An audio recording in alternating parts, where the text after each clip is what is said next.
Bonjour, and welcome to FrenchTube, your ultimate destination for learning and enhancing your French skills. Join us on this enriching language journey. So, are you ready? La belle amitié. Je m'appelle Lucas. J'ai 17 ans et je vais au lycée de ma ville. Il y a 2 ans, j'ai rencontré Thomas, un garçon de ma classe. Depuis ce jour-là, nous sommes devenus très bons amis. Au début, nous parlions seulement à la récréation. Puis, peu à peu, nous passions de plus en plus de temps ensemble. Thomas est un garçon gentil, drôle et très sociable. Il aime le sport, surtout le football. Moi aussi, j'aime le football. Alors nous jouions souvent ensemble après les cours.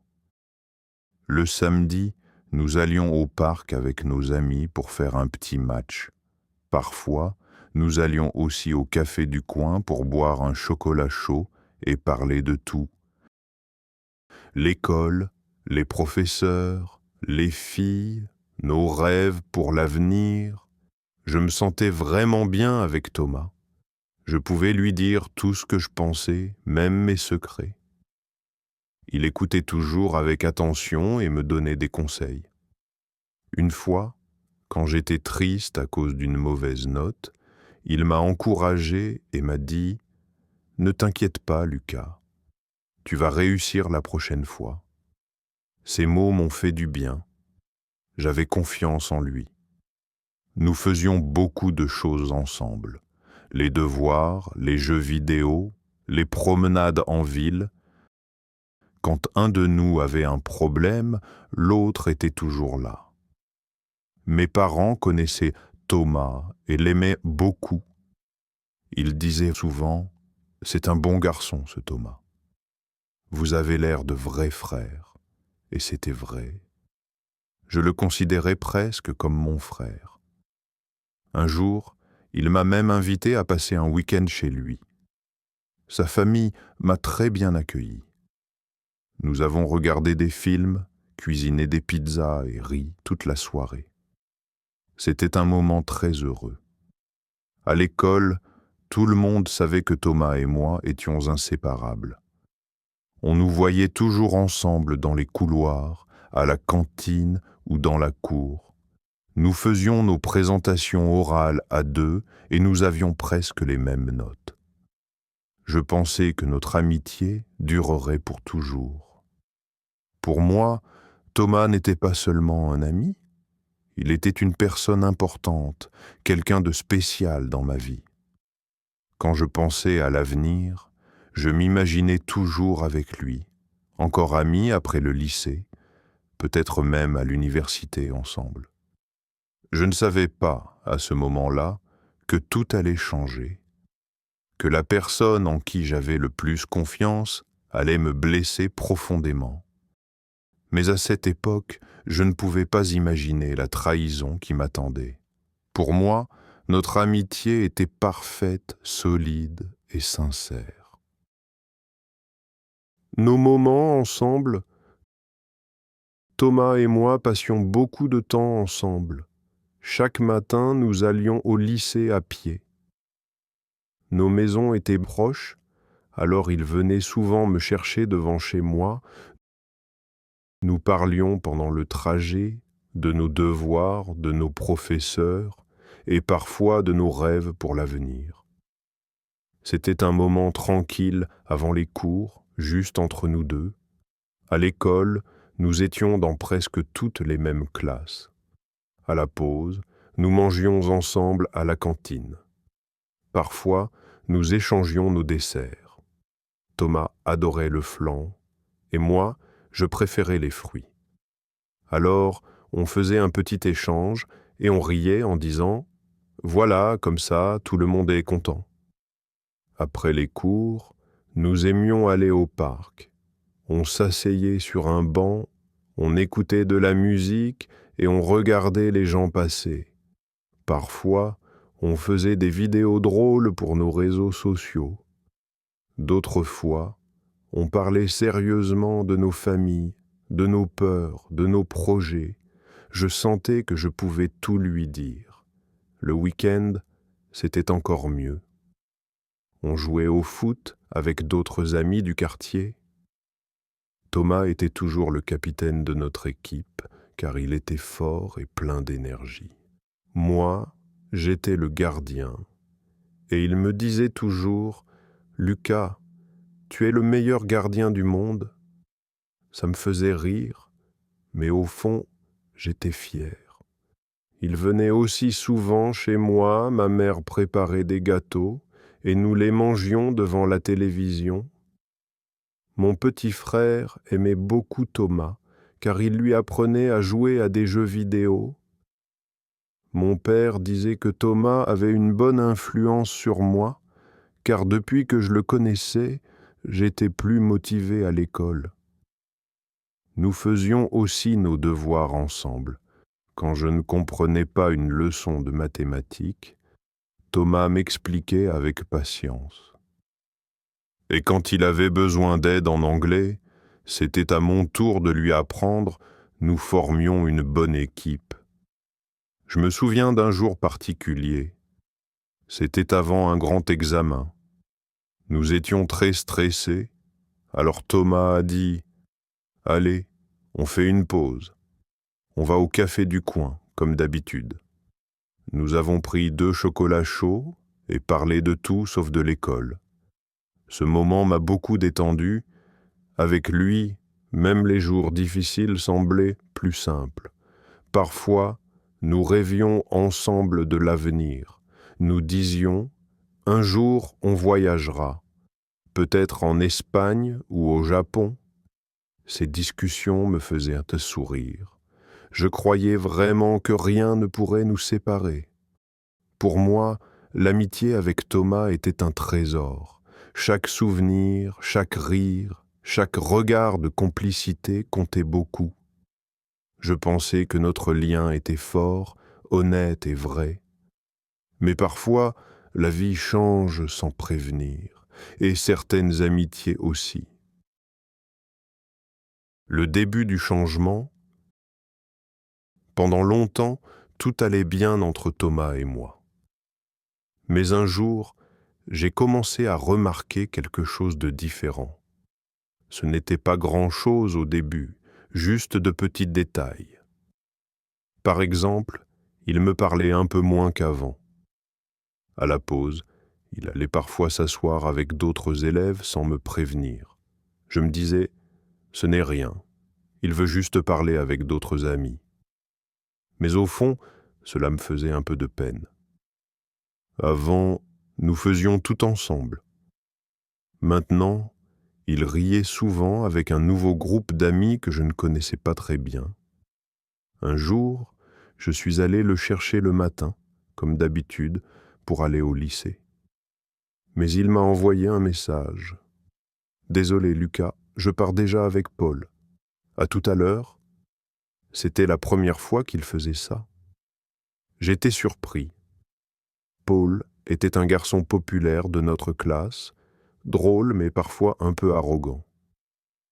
Je ne comprenais pas pourquoi Thomas préférait aller avec lui. À l'école, je voyais que Thomas changeait. Il parlait plus fort. Il voulait toujours faire rire les autres.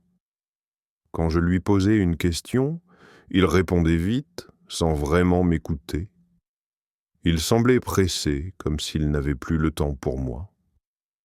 Un midi, à la cantine, je suis arrivé à notre table habituelle. Thomas était déjà assis avec Paul et d'autres élèves. Il y avait une place libre à côté de lui, alors j'ai voulu m'asseoir. Mais Paul a dit en plaisantant « Oh non, la place est pour quelqu'un d'autre !» Tout le monde a ri. Moi, je n'ai pas compris la blague. J'ai cherché le regard de Thomas, mais il n'a rien dit. Il a juste baissé les yeux. Ce moment m'a fait mal au cœur. Après ça, je me sentais un peu seul. J'essayais quand même de lui parler, mais il répondait toujours avec des phrases courtes. Il disait souvent « Désolé, je dois y aller. On se voit plus tard. » Mais plus tard, il ne revenait jamais. Je ne savais pas ce que j'avais fait de mal. J'ai essayé de me souvenir. Est-ce que j'ai dit quelque chose qui l'a fâché? Est-ce que j'ai oublié de l'aider un jour? Rien ne me venait à l'esprit. Un soir, en regardant nos anciennes photos sur mon téléphone, j'ai senti un grand vide. Avant, il m'envoyait des messages tous les soirs. Maintenant, mon téléphone restait silencieux. Je voulais lui parler franchement, lui demander ce qui se passait, mais j'avais peur de sa réponse. Peut-être qu'il ne voulait plus être mon ami. C'était le début du changement, le début d'une distance que je ne comprenais pas encore. Et sans le savoir, je m'approchais du moment où tout allait vraiment basculer. La trahison. Quelques semaines plus tard, tout était devenu encore plus étrange entre Thomas et moi. Il ne me parlait presque plus. Quand je passais près de lui dans la cour, il faisait semblant de ne pas me voir. Moi, je ne comprenais toujours pas pourquoi. Je voulais lui parler, mais il trouvait toujours une excuse pour éviter la conversation. Un jour, pendant le cours de français, la professeure nous a demandé de former des groupes de 2 pour un projet. J'étais sûr que Thomas choisirait de travailler avec moi comme toujours. Mais à ma grande surprise, il a tout de suite dit « Je fais équipe avec Paul ». Je suis resté silencieux. Mon cœur battait très fort. C'était la première fois qu'il ne me choisissait pas. Je me sentais rejeté, comme si notre amitié ne comptait plus pour lui. Les jours suivants, j'ai entendu des rumeurs à l'école. Certaines personnes disaient que Thomas racontait des choses sur moi. Un camarade m'a dit « Lucas, tu sais que Thomas a dit que tu étais jaloux de lui ?» J'étais choqué. Ce n'était pas vrai. Jamais je n'avais été jaloux de Thomas. Au contraire, j'étais fier de lui. Je ne voulais pas croire ses paroles, alors j'ai décidé de lui parler directement. À la fin des cours, je l'ai attendu devant le portail.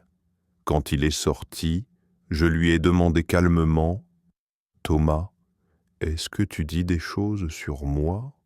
Il m'a regardé un instant, puis il a répondu d'un ton froid « Ce n'est pas grave, Lucas, tu te fais des idées. » Et il est parti sans même me dire au revoir. Le lendemain, une autre chose terrible est arrivée. J'avais écrit une lettre personnelle pour une fille de notre classe, Emma.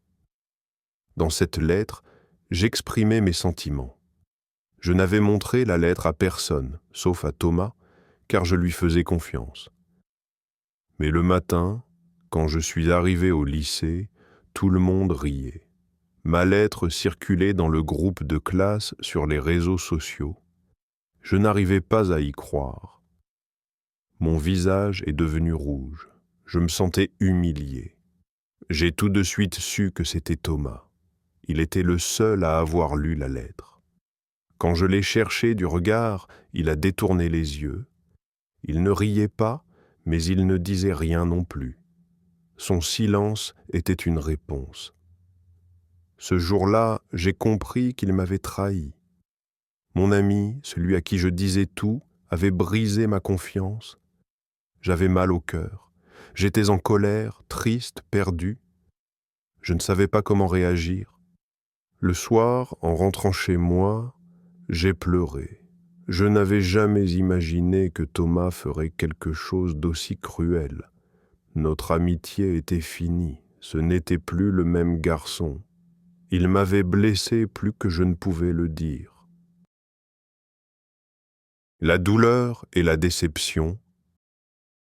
Après ce jour-là, tout a changé pour moi. Aller à l'école est devenu difficile.